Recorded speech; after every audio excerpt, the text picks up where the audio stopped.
Cinema হলে মুক্তির ৬১ দিন পর ওটিটি প্ল্যাটফর্মে আলোর মুখ দেখছে কুসুম শিকদারের প্রথম পরিচালিত ছবি শরতের জবা। ১২ ডিসেম্বর বিকেল ৩টায় আইস্ক্রিনে দেখা যাবে এই সিনেমাটি। নিজের লেখা বই অজাগতিক ছায়া থেকে শরতের জবা গল্পটি পর্দায় তুলে এনেছেন কুসুম শিকদার।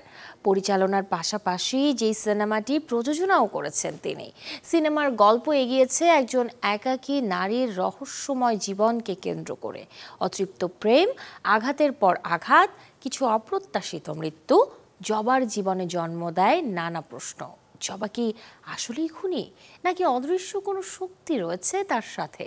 এমন থ্রিলার গল্পে নির্মিত হয়েছে শরতের জবা, যেখানে কুসুমের পাশাপাশি আরও অভিনয় করেছেন জিতু আহসান, ইয়াশ রোহান, নিদ্রা দে নেহা, নরেশ ভূঁইয়া, শহীদুল আলম সাচ্চু।